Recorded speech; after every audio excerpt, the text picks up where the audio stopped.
Hello Cyril, Salut Thomas, ça va? ça va super et toi?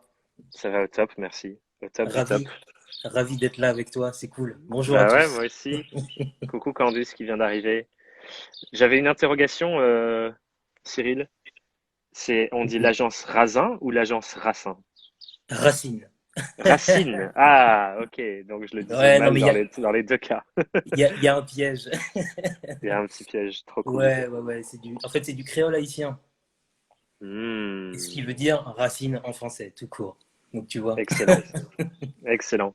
Bah, du coup, je veux bien. J'imagine qu'il y a une petite histoire derrière pourquoi c'est du créole haïtien d'ailleurs. Je veux bien pour les gens qui sont là et qui ne te connaissent pas que tu te présentes, que tu présentes ton activité aussi et ce que tu fais en free. Ça fait 8 ans que tu es indépendant d'ailleurs, donc plein de choses à nous raconter, j'imagine. Mais c'est quoi l'origin story? Et tu sais, ma question préférée aussi, pourquoi tu es devenu indépendant? Exactement. J'adore. Putain, c'est super cool en tout cas. Je suis vraiment très content de partager ce moment avec toi et Moi avec tous aussi. les gens qui nous suivent. Je pense que pour que les gens puissent comprendre ce que je fais aujourd'hui, ça peut être intéressant de revenir sur les grandes lignes de mon parcours très rapidement. Vas-y. Parce que moi, j'ai pas toujours fait de la communication en fait.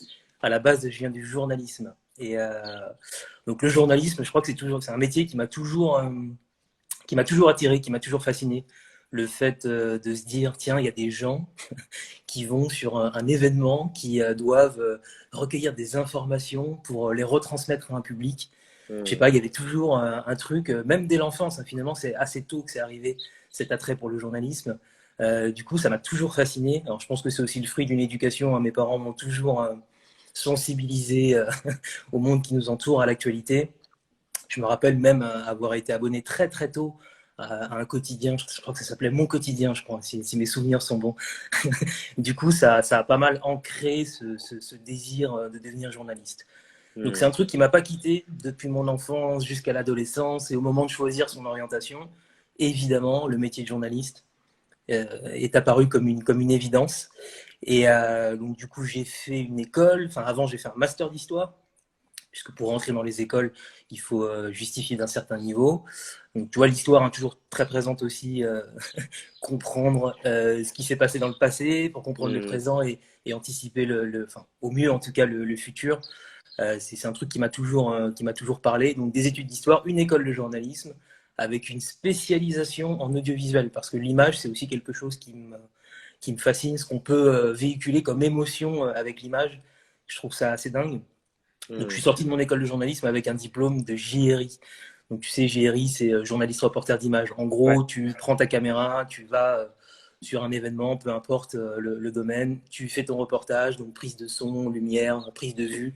Tu rentres à la rédaction et tu fais ton reportage. Donc, j'ai fait ok, ça pour des médias dans un premier temps, à la sortie d'école. Ensuite, j'ai atterri dans une boîte de production qui avait deux piliers, donc de la production de reportages pour des médias, donc en sous-traitance, et ok. aussi de la production de contenu, du coup vidéo, pour des marques. Donc moi, c'est là que j'ai commencé à découvrir aussi ce monde de la Le monde de communication. la com. Exactement. Et d'ailleurs, petite anecdote, tu aurais vu ma tête quand mon patron m'annonce que de plus en plus je vais délaisser la partie média et aller de Hmm. plus en plus sur la partie com. Moi, en tant que jeune journaliste avec un ego un peu mal placé, il faut le dire. Non, mais ouais, tu vois, Quoi, la communication, c'est ex- sale. Bah. exactement comment ça. Moi, je sors d'école, je vais pas faire de la com, enfin, c'est n'importe quoi. Moi, je suis là pour Ouais. informer, enfin bref. Le réflexe que beaucoup de journalistes ont quand on leur propose ce genre de mission. Hmm. Et donc, je suis resté 4 ans dans cette boîte de production. Et là, on est en 2012. Il y a un premier pivot, du coup, dans ma carrière où je me dis, j'en ai quand même un petit peu marre euh, de faire que de la com. Les sujets m'intéressent pas plus que ça, hein. Mhm. Et puis la vision de l'entreprise dans laquelle je suis ne me correspond pas plus que ça non plus. Enfin, c'est-à-dire qu'il n'y a pas de vision en fait. Tu vois. On fait les différents projets sans réellement se poser la question de pourquoi, enfin, qu'est-ce qu'on apporte potentiellement aux Hmm. autres. Donc du coup, je sens qu'il y a, il y a un truc qui se passe dans ma tête et je me dis, mais pourquoi est-ce que je ne me mettrais pas à mon compte? Donc là, je te parle de ça, on est en mars 2012. Le premier Et déclic, toi. ouais, exactement, c'est le premier déclic. Et je me dis, bah, c'est le moment de se lancer, quoi. Si je ne le fais pas maintenant, je pense que je ne le ferai jamais. Donc heureusement, j'avais quand même gardé quelques relations avec certains clients avec lesquels on travaillait pendant Hmm. que j'étais dans ma boîte de prod, ce qui fait que on s'entendait plutôt bien, ils étaient plutôt contents de mon travail, ce qui fait que de fil en aiguille, on a continué à travailler ensemble, mais sans l'intermédiaire, Ouais. sans l'intermédiaire de la boîte de prod. Et Hmm. donc du coup, ça, je te parle de ça, donc 2012. Ensuite, on arrive en 2017, donc les projets s'enchaînent. Je fais aussi pas mal de communication politique, parce que la politique est un milieu qui me passionne aussi énormément, même si parfois ça m'agace beaucoup. Mais, Comme nous tous. ouais, c'est ça. En tout cas, c'est vraiment quelque chose qui me fascine aussi. Ouais. Donc, j'ai cette chance de faire la campagne présidentielle donc en tant que JRI pour un candidat. Pour Trop pas le bien. nommer, c'est celui qui a fait 6%. Donc, je pense que c'est assez facile de recroiser les infos. T'as plus besoin de le nommer, je crois, c'est bon. Et exactement. Après, c'était hyper intéressant parce que, en tant que fan de politique, pouvoir vivre ce truc-là et être au cœur d'une campagne Hyper présidentielle, intéressant, ouais. c'est pas donné à tout le monde. Donc, j'ai forcément aussi beaucoup appris à ce moment-là. Mais je ressors quand même un petit peu lessivé. Voilà, élection présidentielle, législative derrière. Là, Ouais. il y a le deuxième pivot du coup dans ma carrière. Et je me dis, bon, il y a deux choix. Ou je continue comme ça, c'est-à-dire que j'ai mes clients, ça se passe plutôt bien. Mais je me rends compte que finalement, je suis quand même juste un prestataire, quoi. Tu vois, donc finalement, le concept du freelance intérimaire, Hmm. c'était déjà là sans le savoir. Ouais. Et du coup, je me dis, ce qui serait intéressant, c'est de prendre mes compétences, donc production de contenu vidéo, voilà, à forte valeur ajoutée, enfin éditorialisé, et d'intégrer ça dans un processus beaucoup plus global. Donc en gros, il faut que j'aille apprendre comment est-ce qu'on fait des stratégies de communication, tu vois. Donc là, du coup, Hmm. je me forme pendant 4 mois en accéléré, avec des profs hyper cool, enfin des intervenants hyper cool, hyper pertinents, ce qui me permet vraiment de ressortir de ce truc-là, de cette formation de 4 mois, avec ma compétence en production de contenu vidéo, mais avec une compréhension beaucoup plus large de ce qu'est une Hmm. stratégie de communication, ce qui me permet d'intervenir de manière beaucoup plus intéressante avec les clients. Donc voilà, Ouais. Donc, ramener toutes tes compétences du journalisme c'est ça. dans et pour prendre un niveau plus haut, plus global dans le monde de la com finalement, et plus être la personne à qui elle s'adresse quand on dit voilà, faut qu'on fasse une vidéo, on va parler à Cyril, mais être Mhm. plus en amont aussi de définir dans quel angle on le prend, c'est quoi ce qu'on va raconter. Je sais Mhm. que du coup, tu as rajouté aussi une brique storytelling par-dessus ça, qui est quelque chose qui est au centre Exactement. de ta proposition de valeur aujourd'hui. C'est exactement ça. C'est ça la démarche, du coup, c'était vraiment de te dire, pour plus être un prestataire, il faut que je prenne de la hauteur sur les sujets et que j'ai un regard plus global. C'est exactement ça, c'est-à-dire qu'au moment où du coup je sors de cette formation-là, au tout début, enfin les premières semaines, je me dis j'ai encore cette étiquette quand même de prestataire vidéo. Il faut que j'évolue dans ma façon, enfin dans mon positionnement, dans ma façon de prendre la parole aussi sur les réseaux sociaux, enfin sur tous les points Hmm. de contact qu'on a à notre disposition. Je sens que ce que moi j'ai envie d'apporter aux gens, les gens ne comprennent pas forcément. Et au Hmm. final, au fur et à mesure des projets, il y a plusieurs projets où on me contacte, tu vois, pour faire une vidéo, pour raconter l'histoire d'une startup qui s'apprête à faire une levée de fonds, tu vois. Donc, il y a Ok. plusieurs projets qui s'enchaînent comme ça. Et je me dis, mais c'est ça, en fait, mon truc. C'est de Hmm. raconter des histoires, tu vois. Et en fait, je me suis réinterrogé, du coup. C'est un truc que j'aime bien faire régulièrement, mais je me suis réinterrogé. Je me suis dit, mais ouais, en fait, toi, ton truc, c'est pas tant la production de contenu pour la production de contenu, c'est plutôt comment est-ce qu'on peut faire émerger des histoires et derrière les diffuser avec tous les outils dont on a à notre disposition. Et effectivement, donc l'agence Racine, donc même si c'est pas une agence, mais sur Instagram, Racine c'était déjà pris. Mais du coup, Racine, le nom, c'est vraiment la synthèse de tout ça en fait. C'est à la fois un clin d'œil à mes origines haïtiennes, tu vois, Hmm. et aussi l'idée que pour développer un business sur le long terme, c'est hyper important d'avoir des racines qui sont ancrées et des fondations hyper solides. Donc c'est vraiment, voilà, quand j'ai cherché un nom, et je n'ai pas cherché très longtemps d'ailleurs, c'est venu assez rapidement dans mon esprit, je me suis dit, mais ouais, c'est ça en fait le truc. Et donc Hmm. du coup, Et c'est ce que je fais aujourd'hui. Du coup, voilà. nos racines, c'est notre histoire, quoi. C'est ça. C'est exactement ça, c'est exactement ça. Et Et du coup, ça rejoint cette conviction-là aussi, c'est que je trouve que malheureusement, et je suis sûr que tu es d'accord avec moi, puisque ça fait aussi partie de tes sujets, il y a beaucoup trop de gens qui, pour se connecter les uns aux autres, je trouve, utilisent trop cette histoire de compétences, de ce qu'ils sont capables de faire, même si c'est important. Mais je trouve qu'ils passent à côté de l'essentiel, à savoir ce par quoi ils sont passés, leur parcours, Ouais. leur histoire. Et trop souvent, on entend, non mais moi, ma vie, elle n'est pas intéressante. Et à chaque fois, Hmm. ça me... Ouais. Il y a plusieurs trucs que je trouve géniaux dans ta manière de parler de ça, c'est qu'au final, le fait que tu arrives sur ce sujet, c'est aussi une représentation de ton histoire personnelle. Tu parlais tout à l'heure, études d'histoire, passionné par journalisme, enfin tout ça, au final, j'ai l'impression que ça s'imbrique parfaitement dans ton offre aujourd'hui et avec tout ce que tu as construit. Mm. Et c'est marrant que tu dises ce truc de ah, j'ai l'impression que j'ai rien à raconter. Je suis en train de lire le bouquin du fondateur de TED, Ouais, Chris Anderson. Chris Et c'est un Anderson, ouais. bouquin du coup sur la prise de parole en public. Et Mhm. il raconte, il y a toute une partie à un moment où il dit, bah, finalement, on se dit tous qu'on n'a rien à raconter, alors qu'on a une histoire personnelle tellement riche, tellement profonde, avec tellement de choses qu'on a vécues et qui est complètement unique d'une personne à l'autre. On n'a pas tous vécu les mêmes choses, on a tous des choses complètement différentes qu'on a vécues. Et finalement, on a tous quelque chose de passionnant à raconter. Et tu sais que du coup, ça fait partie de ce que je propose aussi à mes clients, la phase storytelling. Mm. Et l'introduction que je fais toujours dans les ateliers que j'anime ou les conférences que je fais en interne dans les boîtes, c'est que de base, en fait, on est tous des storytellers. On raconte tous déjà des histoires quand C'est on ça. rentre du boulot, quand on est au bar avec nos potes. On dit tous, oh putain, t'imagines pas qui j'ai croisé ou c'est pas ce que j'ai vu hier, c'était incroyable. Et on raconte tous déjà des histoires sur tout ce qui se passe dans notre vie. Et du coup, ta démarche à toi, c'est de faire en sorte que les gens le racontent au travers de leur business, quoi. C'est exactement ça. C'est ouais, pour donner de l'ampleur, pour donner beaucoup plus de sens. C'est vrai que j'ai l'impression qu'on est aussi dans cette époque-là où les gens ont besoin de savoir qui se cache derrière tel ou tel business. Enfin, après, Hmm. peut-être que tout dépend des domaines, c'est peut-être pas vrai, enfin, autant vrai sur certains business, mais j'ai l'impression que, et encore plus avec ce qui s'est passé ces derniers mois et cette crise sanitaire, j'ai l'impression que les gens, de plus en plus, on a besoin de revenir à des choses où Ouais. on a besoin de comprendre, en fait. Donc, je Et pense ça que ça fait crée, sens. c'est clair, et puis ça crée des relations plus profondes, plus liées avec les gens. Je pense que pour tous les indépendants qui regardent et c'est un bon rappel pour nous deux aussi en tant qu'indépendants, raconter notre histoire personnelle de comment on en est arrivé là Hmm. et être transparent dans tout ce qu'on a vécu, c'est aussi une manière de créer un lien plus fort avec nos clients et de faire en sorte, tu sais que c'est un truc que je défends souvent, de dire qu'ils te choisissent toi en tant que personne C'est avant ça. de te choisir que pour tes compétences, quoi. Exactement, exactement.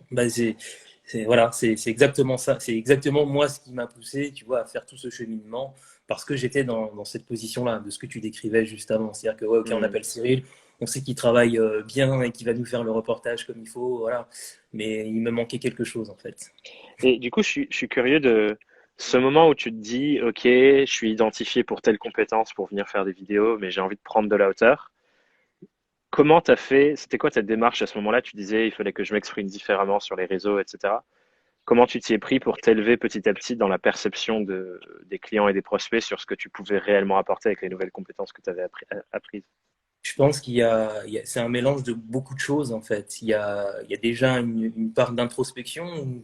Voilà, je pense qu'à un moment donné, c'est important dans nos vies de revenir à nos racines pour le coup. Enfin, voilà, de remettre certaines choses à plat. Ouais. Et c'est vrai que, ça je ne l'ai pas dit tout à l'heure, mais dans ce qui m'a moi aussi permis à un moment donné de me dire ce n'est plus, enfin, je n'ai plus envie d'avoir cette position uniquement de prestataire et qu'on me perçoit uniquement comme ça. J'ai eu voilà, un divorce un peu, voilà, où c'était un peu compliqué et j'ai l'impression que ça a aussi permis de débloquer certaines choses parce que du coup je suis parti à la recherche de plein de réponses, ce qui m'a aidé Hmm. finalement indirectement dans ma compréhension de qui j'étais et de là vers où j'avais envie d'aller, tu vois. Super intéressant. Donc il y a vraiment, je pense qu'aussi ça c'est quelque chose qu'on néglige beaucoup. Parfois j'ai l'impression enfin, qu'on pense qu'on rencontre un problème et c'est uniquement lié à notre domaine de compétences ou quelque chose de la sorte, alors qu'en Hmm. réalité je pense qu'il se joue des choses un peu plus profonde. Et je pense que c'est parce que j'ai accepté aussi, moi, de voir ce conflit, en tout cas, ce conflit interne, et que je Ouais, me suis dit, bon, bah là, il va falloir te reconstruire pour le coup, mais te reconstruire vraiment, pas juste faire semblant. J'ai l'impression que ça a vraiment déclenché, enfin, ça m'a ouvert l'esprit totalement, et je me suis ouais, vraiment autorisé à ne pas forcément rester dans cette case, tu vois, de prestataire. super Et puis, bah, après, intéressant. ouais, bah ouais, c'est ça. Et puis après, bah, comment est-ce que j'ai fait? Bah, c'est aussi en en parlant beaucoup autour de moi. Finalement, le travail qu'on a fait un petit peu, enfin, qu'on a fait même beaucoup dans la formation, je l'avais un petit peu fait avant, mais pas aussi profondément comme on l'a fait là. Ce qui fait que ça m'apportait moi aussi beaucoup de réponses sur ce que les gens attendaient réellement Hmm. et ce qu'ils aimaient faire avec moi. Donc, du coup, c'est vraiment un mélange entre l'introspection personnelle et l'écoute. Voilà, l'écoute et de regarder, l'observation, c'est ça. Ouais. On reviendra dessus effectivement pour parler de ton expérience dans la formation, parce que tu disais que Mhm. ça t'avait aidé à aller beaucoup plus loin sur cette réflexion. Mais juste avant, j'ai envie d'accrocher ce que tu disais sur l'impact d'un événement complètement de ta vie personnelle sur ta vie pro aussi. Souvent, j'ai l'impression que c'est une recherche qu'ont beaucoup d'indépendants de se dire j'ai envie d'avoir un équilibre pro-perso, de bien scinder le pro et le perso, et que c'est une recherche des gens de séparer les deux presque, comme si on prenait une moitié de nous, on la fout ici à droite et une autre moitié de nous, on la met à gauche. Alors qu'effectivement, moi, je l'observe, je l'ai vécu moi-même avec des événements très difficiles dans ma vie. À quel point est-ce que tout ce qui se passe dans ta vie personnelle a un impact sur le pro et vice-versa? C'est indissociable en fait. Et il y a un entrepreneur américain qui s'appelle Sam Ovens, que je suis et j'adore son travail, qui dit nos problèmes dans la vie professionnelle sont en fait des problèmes personnels qui ont juste un reflet dans notre vie professionnelle parce que on vit plein de choses qui le poussent à ressortir. Et c'est d'autant plus vrai, je trouve, quand on est indépendant. Mhm. Pour moi, devenir freelance, c'est un exercice de développement personnel presque. Parce que tu vas te Totalement. frotter à tellement de situations qui parlent de ton identité, genre quand un prospect te repousse, te dit non, etc., etc. Enfin, c'est un exercice d'accepter le rejet et c'est un exercice de dev perso aussi, tu vois. C'est exactement ça, et je te rejoins parce que du coup, pour compléter sur mon histoire perso, mais du coup, effectivement, qui fait partie intégrante de tout ce que je véhicule aujourd'hui, moi, donc j'ai été abandonné à la naissance, tu vois, j'ai été adopté à l'âge de 4 ans, et en fait, Hmm. je me suis rendu compte que cette histoire de séparation avec mon ex-femme faisait remonter toutes ces choses-là. Et c'est finalement en allant à la recherche de ces racines-là, tu vois, travail que je n'avais jamais fait avant, que ça m'a permis de comprendre vraiment d'où je venais Hmm. et du coup d'incarner beaucoup plus ce que j'avais envie de faire et l'expression de la destination vers laquelle j'avais envie d'aller. Tu vois, ça a vraiment tout changé. Il y a eu vraiment le gros basculement, il est là, hein, psychologique pour comprendre. Ok, ce qui t'arrive là, est-ce que Ouais, finalement ça ne fait pas remonter quelque chose d'un peu plus profond? Et si tu veux être pertinent dans ta proposition en tant que freelance, il va falloir régler ce problème-là. Tu peux plus te c'est cacher en clair. fait. Tu vois, c'est exactement le truc que je me suis dit. Tu peux plus te cacher. Là maintenant, il faut te reconstruire réellement, aller compléter les pièces, le puzzle avec les pièces qui manquent. Et du coup, ouais, il y a eu comme un avant-après assez dingue. Ce qui fait que ça a encore plus de sens pour moi aujourd'hui d'encourager les gens à faire ça, à Ouais, raconter ce qu'ils sont, enfin voilà, qui ils sont, ce par quoi ils sont passés, parce que au-delà de se connecter aussi avec les gens avec qui ils ont envie de travailler, je trouve qu'il y a aussi ce truc de se rendre compte que nos vies elles sont pas si nulles que ça, quoi. c'est Et clair. j'adore ça. J'adore C'est voir chez les clair. gens, waouh, en fait j'ai fait ça, ouais, c'est pas mal. Ouais, ouais, c'est sûr. Et je trouve que c'est un truc en plus tellement libérateur aussi d'accepter et d'oser raconter ça au monde et arrêter de le contenir à l'intérieur et de le cacher et de s'y accrocher parce que finalement, quand ça reste à l'intérieur, t'offre pas l'impact que ça peut avoir sur d'autres gens autour de toi. Moi, il y a un truc qui arrive souvent quand je suis en Startup Weekend, où je suis souvent mentor en Startup Weekend pour des personnes qui sont en train de réfléchir à monter leur boîte, etc. Et un des exercices que j'adore faire, je les mentore sur la partie pitch et branding, donc pour Ouais. la stratégie de marque. Et une des questions que je leur pose chaque fois, c'est pourquoi tu montes cette boîte, pourquoi tu montes cette boîte, et je creuse loin. Et j'essaie de trouver le point où la personne elle commence à avoir un peu d'émotion, presque il y a une petite larme qui coule en racontant une histoire, et genre l'histoire Mhm. fondatrice de pourquoi il se lance. Mhm. Et quand tu te connectes à ça, et surtout que tu le racontes et que tu l'offres à l'extérieur, tu permets à d'autres gens de se connecter à cette histoire-là et Mhm. d'avoir eux aussi peut-être des fois des déblocages de dingue juste grâce à une histoire. C'est hyper puissant. Mhm. Et, et je pense que c'est presque, tu vois, moi je me dis des fois, oui, ça fait mal de raconter des trucs, oui, ça fait peur, Mhm. oui, c'est pas confortable de raconter des histoires qui peuvent avoir beaucoup d'émotions attachées. Mais c'est un cadeau qu'on fait au monde de le faire et il faut arrêter juste de se regarder soi en se disant non, j'ai peur, mais il Mhm. faut se reconnecter à si je raconte ça, ça se trouve, ça va changer la vie de quelqu'un. Et Totalement. quand on le fait au travers de notre activité pro, en plus, c'est d'autant plus puissant Mhm. parce qu'on porte aussi un message, un service, un produit ou un truc qui peut vraiment être au service des gens. Et quand on est freelance, je pense que c'est l'intention de base de toute indépendance, c'est de vraiment d'aider leurs clients quoi, et pas de leur voler. Donc, c'est au service de faire ça. Totalement. Je suis en alignement total avec ce que tu dis. Ouais, il y a Aligné pour entreprendre C'est qui donnait dans les Véronique, je la commentaires, connais. Véronique. Excellent. Véronique qui nous dit d'où l'intérêt d'être aligné et qui défend. Je pense que ça parle à sa vision aussi, c'est top. Tout à fait. Euh, Trop bien. Du coup, je veux bien du coup rebondir sur. Tu as dit que tu avais eu deux caps dans ton activité, dans ce que tu as fait. Le cap du début où tu prends ton courage à deux mains pour te lancer en indé. Le cap des Mhm. 5 ans où C'est ça. tu te dis, OK, il me faut des nouvelles compétences, il faut que je monte Ouais. plus haut dans ma posture de ce que j'apporte et que j'arrive ces nouvelles compétences. Mhm. Et suite à la formation Construire ces offres qu'on a fait ensemble, Mhm. tu me disais que tu avais l'impression d'avoir passé un autre cap encore. C'est Donc le cette fois-ci, troisième. c'est le cap des 8 ans. Je veux bien que tu parles un peu de pourquoi tu considères que c'est un cap. Tu disais aussi dans ton témoignage, j'ai l'impression de construire un immeuble maintenant plutôt qu'une cabane de jardin. Je veux bien que tu expliques ça, pourquoi tu as cette impression et ce que ça t'a apporté. Ouais, c'est vrai, c'est effectivement ce. Il y avait celle-là ou alors tu fais en quelques semaines ce que tu aurais fait tout seul en plusieurs mois. Bah en fait, je l'ai vraiment ressenti comme ça. Parce que même si du coup après mes formations, enfin ma formation pour être beaucoup plus complet sur la com, tout ce travail par rapport au storytelling, je sentais, donc du coup là c'était fin d'année dernière, fin 2019, début 2020, je sentais que il me manquait encore quelque chose, tu vois.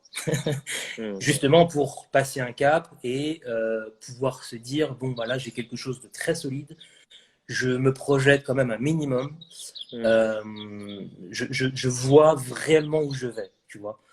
Euh, j'ai vraiment eu cette impression de passer un cap du coup en suivant ta formation parce que tu m'as ouvert le champ des possibles en fait, tu vois. Je crois que j'étais encore dans ce concept hein, du freelance intérimaire. J'aime beaucoup quand tu dis ça parce que j'étais encore, mine de rien, malgré l'alignement, le positionnement un peu plus clair, j'étais encore un petit peu dans ce truc de on prend tout ce qui vient, tu vois, hmm. par peur de, voilà, c'est plein de peurs Ouais, ouais, qui c'est les font que peurs qui font ça, c'est clair. on n'est pas encore tout à fait serein. Et c'est vrai qu'au ressortir de la formation, bah, le fait d'avoir ouvert ce champ des possibles et de me dire, mais attends, t'es pas cantonné en fait qu'à un seul type de prestation. Tu es capable d'apporter beaucoup plus de choses et quel que soit finalement la position, enfin, quel que soit l'avancement de l'aventure entrepreneuriale de la personne qui est en face de moi, le fait d'être capable de l'accompagner d'un point A à un point B et d'avoir cette relation, cette collaboration, ce partenariat hyper sincère, hyper puissant sur le long terme, Hmm, j'avais jamais vraiment pensé à ça, tu vois. Moi, j'étais vraiment sur de la prestage. J'ai été façonné comme ça, si on peut dire ça comme ça.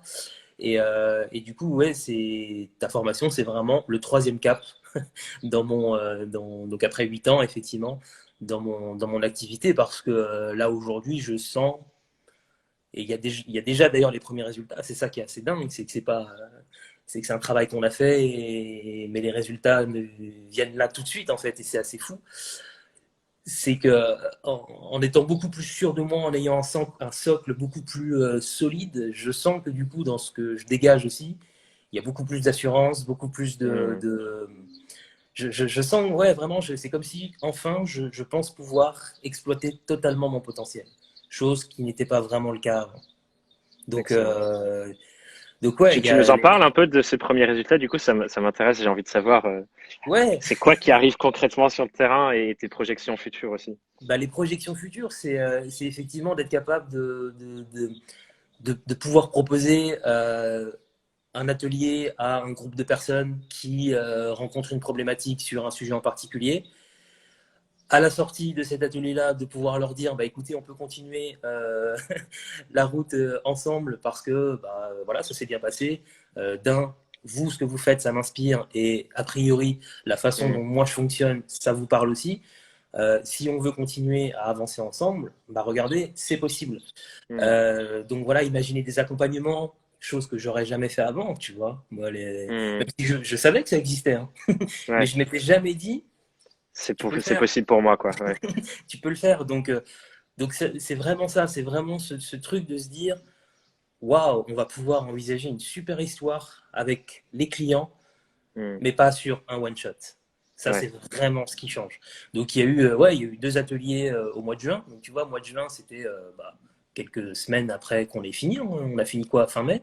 Je sais plus quand Quelque est-ce qu'on chose a comme terminé. ça, ouais. C'était à peu près ça. C'est Chacun un ça, peu à son rythme, mais c'était plus ou moins fin en mai, mai. ouais. Il y a eu une formation vidéo.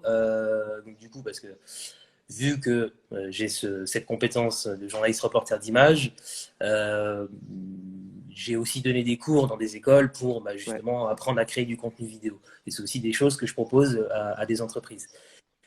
Et du coup, je me suis dit, mais pourquoi est-ce que je ne ferais pas ça en ligne?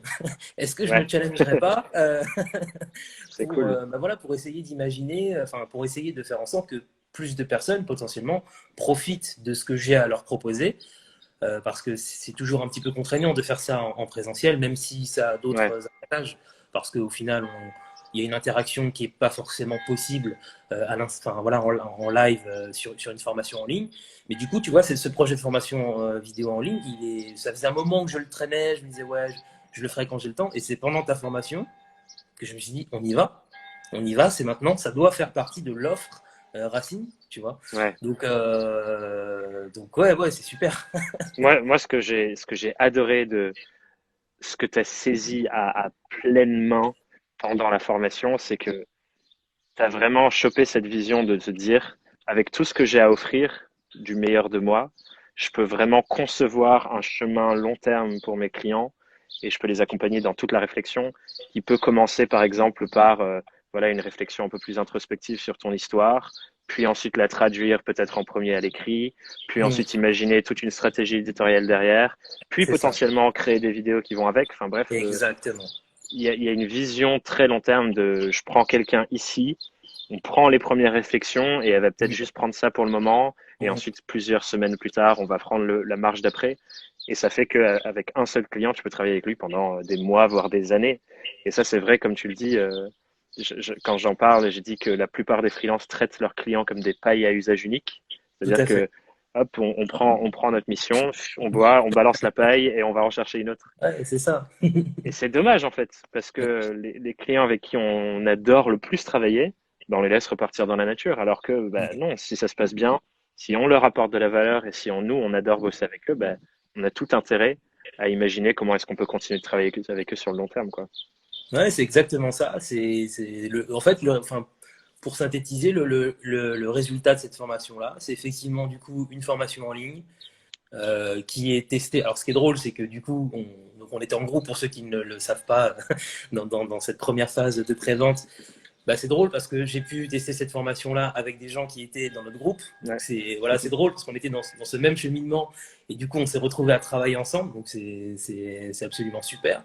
C'est des offres d'accompagnement qui ont été pensées, mais où j'ai pas mis trop de temps finalement à les imaginer parce que c'est comme si j'avais tout déjà en fait en moi, mais qu'il fallait que quelqu'un me dise, mais en fait regarde comment ça se Hmm. passe réellement.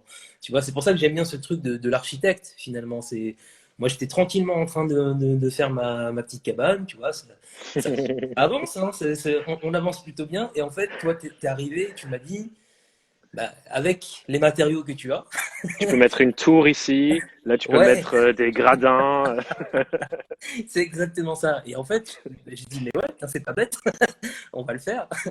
Donc, ouais, il y a plein de. Effectivement, ouais, c'est ça, 3 offres d'accompagnement, une formation en ligne.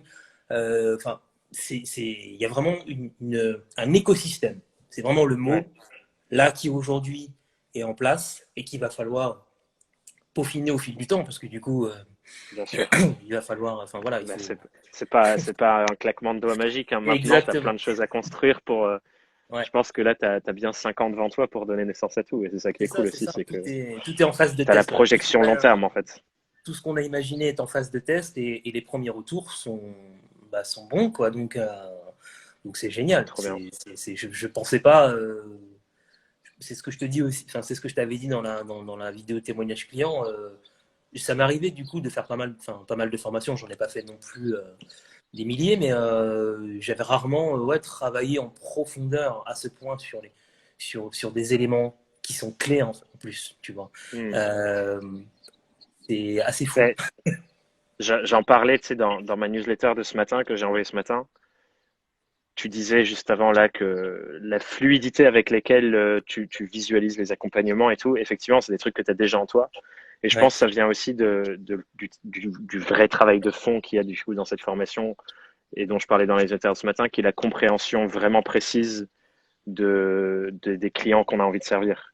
Et quand on se plonge tellement loin dans leur vie et qu'on se rend compte de tout ce qui se passe, tu dis, on parlait tout à l'heure de c'est inconfortable, c'est compliqué pour les personnes de faire ce travail d'intériorité Mhm. pour trouver leurs histoires. Quand tu comprends ce qui se passe pour la personne quand elle réfléchit à qu'est-ce que je vais raconter, qui je suis, qu'est-ce qui est important pour moi, et quand on sait ce qui va me freiner, ben, on peut concevoir un truc face à ce frein du coup.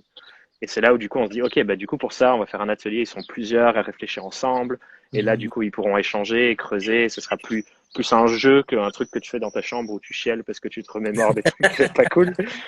Et ça devient fluide. Une fois qu'on met le doigt sur les trucs que la personne vit, bah forcément on se dit, ok, bah, si elle vit ça, je vais construire ça.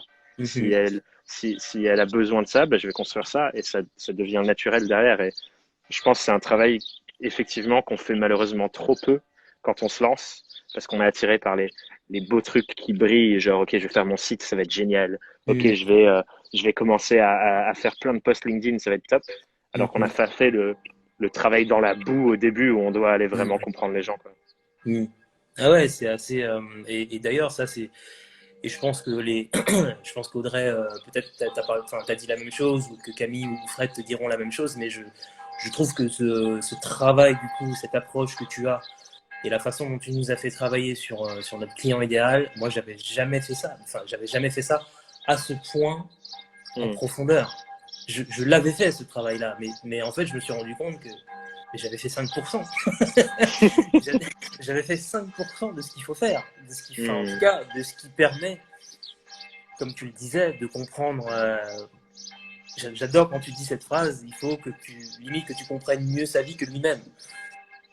Bon, bah, une fois que tu as entendu ça et que tu réfléchis, que tu te répètes cette phrase dans ta tête, ça pour moi, ça a été l'un des moments forts. Hein, c'est d'ailleurs au début, je me suis dit, waouh, il y a du boulot. Il y a du boulot et du Bah, coup, c'est marrant parce que ouais. ça, enfin, ça m'a permis aussi de comprendre, tu vois, pourquoi parfois bah, il y avait certains refus avec certains prospects, même si après on peut pas Hmm. forcément travailler avec tout le monde, mais tu vois, je me suis remémoré plein de situations où je me suis dit, mais peut-être que tu n'avais pas suffisamment compris. Alors non seulement peut-être leurs besoins, mais leurs besoins qui, en Caché, fait, quoi. Aussi, ouais. cachés, qui est enfin, qui est en tout cas effectivement motivé par peut-être quelque chose de plus profond. Et voilà, Hmm. tout s'est éclairé dans ce premier module là. Bah, ça, c'est un truc qui est hyper important, c'est vrai. Souvent, c'est un truc que j'encadre aussi dans la notion de freelance intérimaire quand j'en parle, c'est que trop de free, ce qu'on fait, c'est qu'on prend le brief mot pour mot et on répond en disant, ben voilà, ok, il m'a dit ça, donc je vais faire ça. C'est ça. Sauf qu'il y a effectivement un niveau plus profond de compréhension de se dire, ok, il veut ça, mais c'est quoi son vrai objectif derrière? C'est quoi ses besoins dans la réalisation de cet objectif? Comment je peux creuser pour construire quelque chose qui répond à tout ce qu'il me dit pas, en plus Mhm. de ce qu'il me dit? Parce que Mhm. souvent, on va te dire, voilà, moi, je veux avoir 10 000 followers sur Insta. Mhm. Pourquoi il veut 10 000 followers sur Insta? Est-ce que c'est vraiment parce qu'il veut ça? Est-ce que c'est juste Mhm. parce qu'il se sent qu'il n'a pas la visibilité nécessaire pour sa boîte? Est-ce que la personne pense que quand il aura 10 000, il sera vraiment fier de la prestance de sa boîte et c'est ça qui fait qu'il se sentira aligné? Donc peut-être Mhm. que c'est un truc plus profond à travailler. Et c'est ça qui est vraiment hyper important à prendre en compte. C'est l'humain entier qui est face à nous, pas Mhm. juste le bout de papier qui nous donne en disant voilà, je veux ça. Et je pense que quand on a ce niveau de compréhension plus profond, ben, c'est là où on a des vraies relations humaines beaucoup, beaucoup, beaucoup plus pour avoir le swipe up, a dit Audrey en commentaire. C'est vrai, moi aussi j'aimerais bien les 10 000 pour le swipe up, t'as raison. T'inquiète, on va On faire le va y truc. arriver. Mais ouais, t'as des connexions plus fortes avec les Mais humains en c'est fait. ça, Et c'est c'est ça ça. que j'adore dans cette démarche et c'est pour ça qu'elle me parle autant et que j'ai envie de l'offrir à un maximum de personnes. C'est que on sort du truc clairement genre transaction pro. Mhm. On est en train de construire une relation avec un autre être humain où on se met à son service, où eux ils contribuent aussi à notre aventure et on avance ensemble, main dans la main, j'allais dire presque, Mhm. pour construire des trucs de ouf. Mhm. Et je trouve ça beau en fait, je trouve ça juste beau. Ah bah ouais, non mais c'est vrai, hein. Mais ça, de toute façon, c'est quelque chose que j'appréciais déjà énormément chez toi à travers tous tes contenus, que ce soit sur le podcast, la newsletter, enfin tout ce que tu peux produire. Et en fait, ça m'a vraiment marqué parce que je trouve que bah, finalement, cette approche-là, on n'en entend pas. Enfin, c'est pas ce qui domine, j'ai l'impression, tu vois, dans tout Ouais, l'écosystème de contenu qu'on peut lire. Et c'est vrai que la plupart du temps, c'est vrai que je vois passer des choses et je me dis, mais ouais, c'est intéressant, mais ça ne me pousse pas à la réflexion comme, comme toi, ça peut le faire, tu vois. hmm, Et c'est ça que j'aime bien finalement, et c'est aussi l'objectif, je pense, quand on est freelance, c'est que de toute façon, on est en perpétuel apprentissage. C'est jamais ouais, fini. Je pense qu'on peut jamais se dire, bon bah là, ça y est, c'est bon. j'y Voilà, suis, ça y est. j'y suis, Chill, vas-y. c'est bon, tranquille. Et du coup, Non, c'est clair. c'est vraiment ce qui m'a parlé.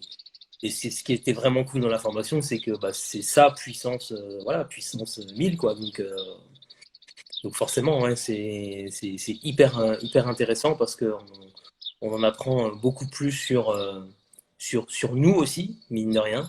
Le fait d'avoir à travailler sur les autres, Hmm. ça fait une petite mise à jour encore une fois, sur qui on est, vers ce qu'on aime, enfin voilà, s'interroger. Je trouve que c'est hyper un travail que j'adore faire. Mais bon, il faut être prêt à le faire. Ça, c'est vrai que parfois, j'ai Bah, l'impression qu'il y a des gens qui. c'est sûr et certain que ce que je propose, c'est pas le genre de formation ou le genre de contenu où les gens ils vont pouvoir être passifs et regarder ça. Mhm. C'est pas une méthode miracle, quoi. Non, non, mais c'est Là, ça, c'est ça. je vous jette dans la boue et je vous dis nage. Ouais, mais Bon, ça c'est va peut-être une mauvaise image.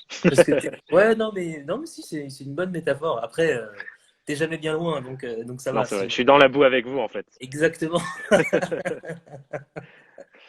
C'est cool. Du coup, Cyril, moi, j'ai envie que tu puisses aussi faire passer un message sur ce que tu racontes. Mhm. Je pense que tous ici, tous les gens qui regardent maintenant et qui regarderont aussi dans le futur, ont tous besoin de mieux apprendre à raconter leur histoire aussi. Mhm. Du coup, j'aimerais bien qu'ils repartent avec peut-être un exercice à faire ou une question à se poser sur c'est quoi mon histoire, comment je la raconte, comment je la valorise pour mon activité, qu'est-ce qu'on peut leur donner comme exercice ou un truc à faire. Il y a l'exercice, je crois que c'est Pixar qui avait diffusé je crois que c'était un workbook, enfin un workbook ou je sais plus sous quel format ils avaient sorti ça, et j'avais Mhm, trouvé ça très marrant. En fait, c'est de s'imaginer comme un personnage de Pixar. C'est-à-dire que, voilà, on est le héros du prochain Pixar. C'est quoi la situation de départ? Donc, comme dans tous les Pixar, hein, il y a un début. on pose ouais, les fondations, quoi. Ouais, c'est ça, les fondations, c'est quoi, enfin, qu'est-ce qu'il fait ce personnage, c'est quoi sa vie, c'est quoi, enfin voilà, qu'est-ce qu'il aime, est-ce qu'il a une famille, enfin voilà. Puis tout d'un coup, bah, évidemment, il se passe quelque chose. Il y a un élément perturbateur, Hmm. Et si? évidemment. Donc ça, c'est la deuxième phase, on va dire, l'élément perturbateur. Ce qui le met face à un défi, finalement. C'est cet appel un peu de l'aventure où, merde, Hmm. il y a un problème, il va falloir que j'y réponde. Comment est-ce que je fais? Donc, ce qui est intéressant pour raconter son histoire, c'est se dire, bah, qu'est-ce qui, moi, à un moment donné, m'est arrivé dans ma vie? Comment est-ce que j'ai réussi à remonter à la surface, à résoudre ce Hmm. problème-là? Et dans le troisième acte, on va dire, enfin dans la fin du film, qu'est-ce que j'ai appris pendant toute ma bataille pour résoudre ce problème-là? Trop Donc, bien. ouais, ça j'aime bien, c'est un truc en général que j'aime bien faire parce Hmm. que ça permet en fait de se projeter, vu que ce genre de, enfin, que ce soit des Pixar ou autres, hein, que ce soit un film, peu importe lequel, c'est toujours la même trame narrative Ouais, finalement. Voilà, c'est un personnage qui a un problème, il doit le résoudre. Il rencontre d'ailleurs un guide souvent qui va l'aider dans sa quête. Et puis, bah, il est victorieux, il arrive à s'en sortir et il ressort totalement transformé de ce combat-là. Bah, le fait de trop bien. projeter ça sur sa propre vie, mais même de Ouais, manière assez, voilà, même si c'est pas forcément très poussé dès le début, mais d'avoir cette compréhension-là dans son histoire, je ouais, trouve ça hyper intéressant parce que ça pose les bases en fait. ouais, c'est clair. Au moins les trois étapes, quoi. Donc en gros, Exactement. c'était quoi la situation de base? Il y a un truc qui vient Exactement. casser ta réalité. Ta Et du réalité, ta coup, tu apprends routine. plein de choses et tu arrives à une nouvelle norme après et de poser ces trois étapes. Ça peut être marrant de le faire sous forme de film Pixar. Mais c'est Dessinez ça. votre film Pixar, les amis. C'est exactement ça. Et ce que j'aimais bien, c'est que donc c'était surtout pour donner des conseils pour, pour des auteurs, des gens qui veulent se mettre à faire de la fiction. Et ce que Mm. j'aimais bien, c'est qu'ils encourageaient donc du coup, les auteurs à prendre leur personnage et à le faire passer par des phases absolument, enfin tout ce qui est possible et inimaginable. Et j'aime bien ce truc-là parce que souvent dans nos vies, bah, c'est un peu la même chose. C'est quand même les montagnes russes. Il y a parfois où il nous arrive des trucs hyper cool, et puis des Ouais. fois où t'as l'impression que c'est la loi des séries et où c'est voilà où t'es dans un tunnel. Et au final, mais c'est assez juste. Euh, Ouais, c'est une représentation de nos vies en fait. ouais, c'est exactement ça. C'est pour ça que ça marche si bien d'ailleurs.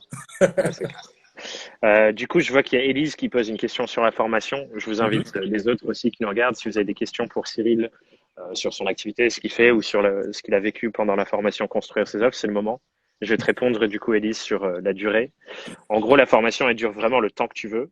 Quand tu t'inscris, tu as un accès à vie à tout son contenu actuel et futur. Et l'idée, effectivement, c'est de créer, ça c'est ce que je vais faire la semaine prochaine quand les portes seront fermées dimanche soir. Je vais créer des petits groupes de travail pour que vous soyez par petits groupes. Je ne sais pas encore combien par groupe, ça dépendra aussi du nombre d'inscrits. Et l'idée, c'est qu'ensuite, tous vos groupes, vous avez un WhatsApp et on fera des sessions de travail et vous vous organiserez aussi entre vous pour interagir. Cyril et son groupe, avec notamment Sherazade qui est là dans les commentaires, je vois, ils avaient une dynamique de ouf et c'est aussi ça qui porte à aller aussi loin dans la formation, d'avancer ensemble en groupe et il y a des super liens qui se sont formés. Je crois qu'il y a d'ailleurs certains d'entre vous qui construisent des offres ensemble suite à tout ce travail. Donc voilà ce que je peux te répondre, Elise, sur tes deux questions. Ça dure le temps que tu veux parce que tu as accès à vie. L'idée, c'est que moi et la formation, on s'adapte à toi et ton rythme. Et je vais pas t'imposer un rythme, imaginons, tu as 25 milliards de choses à faire dans ta vie actuellement, je vais pas t'imposer un rythme super.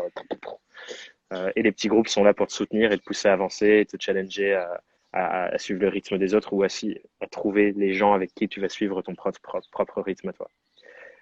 Et si je peux Donc voilà pour rajouter te quelque répondre. chose, d'ailleurs, Ouais, vas-y, avec plaisir. c'est qu'au final, c'est jamais vraiment fini cette histoire de formation. Et C'est la surprise de la fin, ça.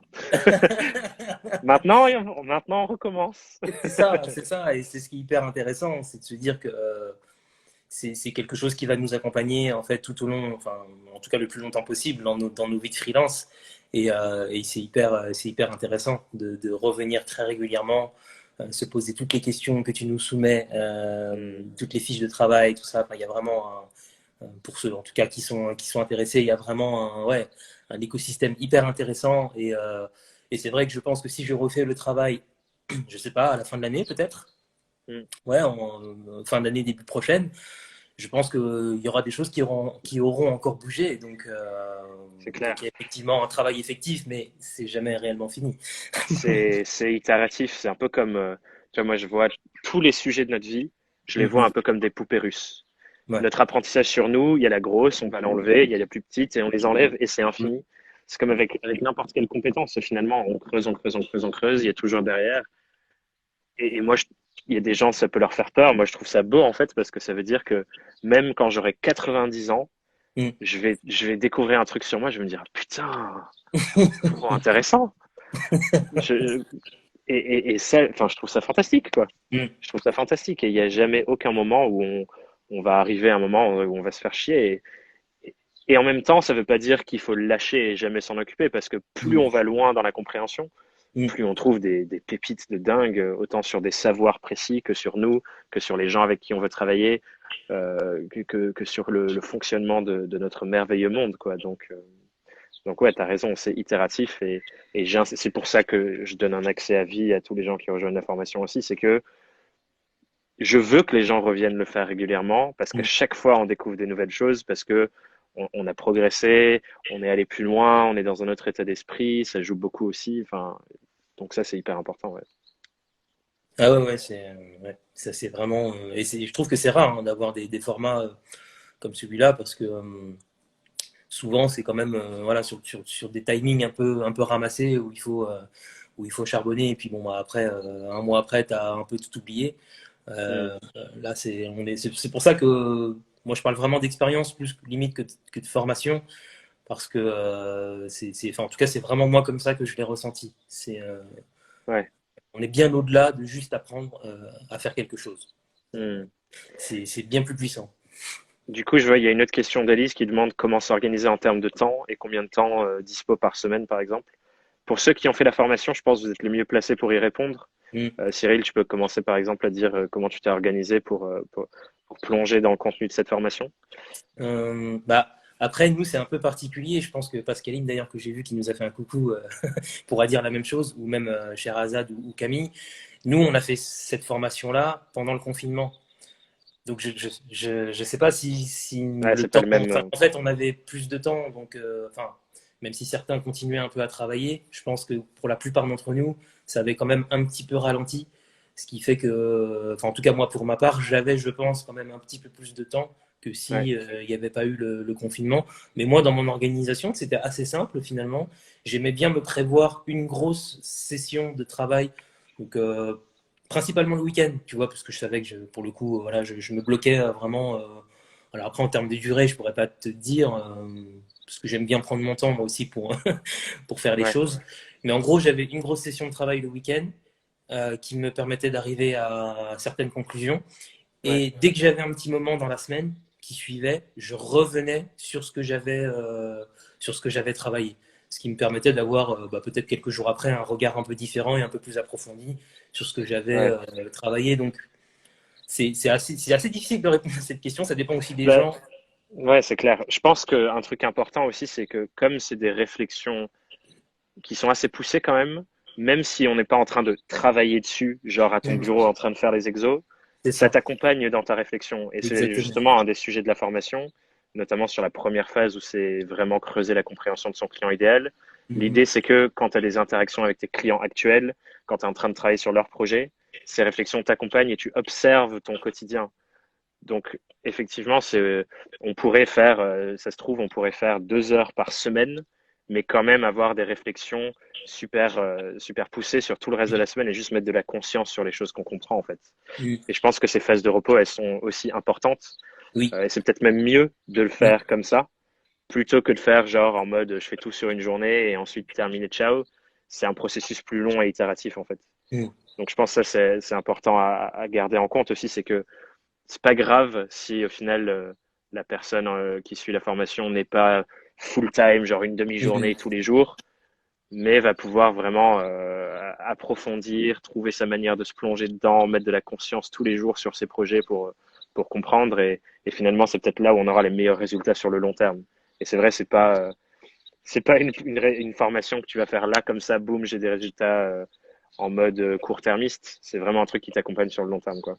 Ouais, et puis sans dévoiler tout le contenu, il y a de toute façon des étapes où tu peux pas aller à fond la caisse. C'est pas possible. Ouais, Enfin, notamment sur ce premier module où on travaille vraiment en profondeur sur notre client idéal.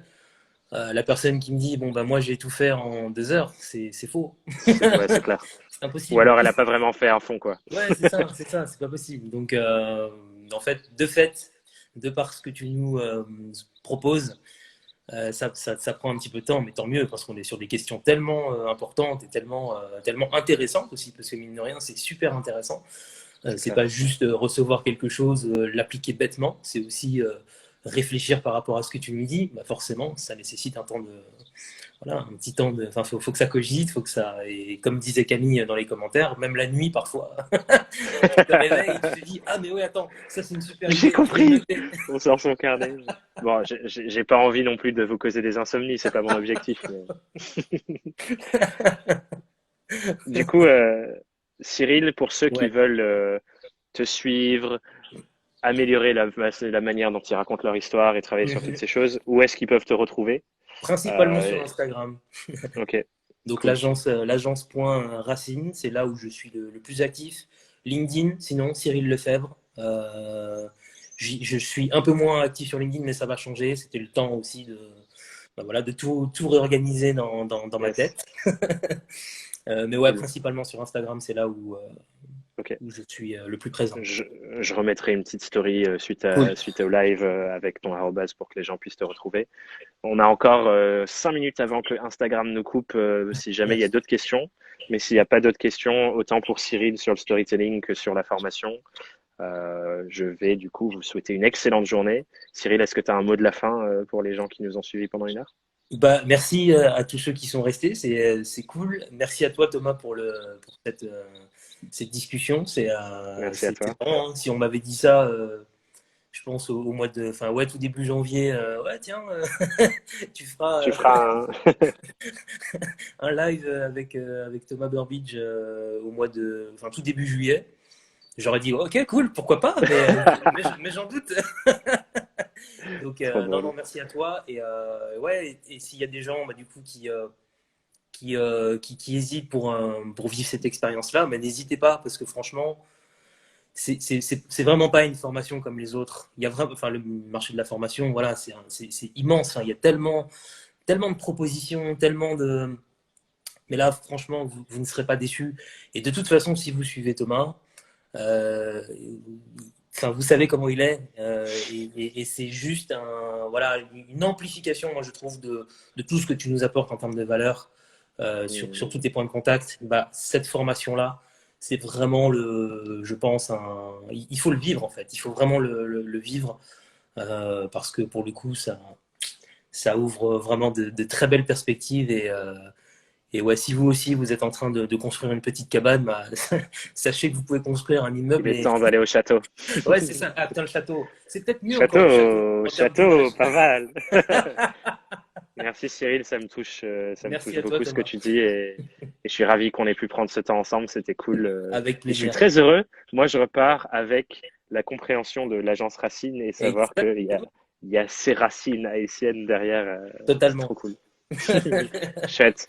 Merci à tous. Allez checker ce que fait Cyril, allez le suivre. N'hésitez pas à interagir avec lui, à lui poser des questions. Je pense qu'il sera ravi de discuter avec vous et aussi aller checker tout ce qu'il fait. Je sais qu'il y a des personnes qui étaient dans la formation qui ont déjà beaucoup bénéficié des apports de Cyril, donc n'hésitez surtout pas à aller voir son travail. Je mets la story juste derrière pour que vous puissiez suivre. Merci à toi Cyril, merci à tous qui sont Merci venus Thomas. et je vous souhaite une merveilleuse journée. Allez, Ciao, ciao, bonne journée. bye.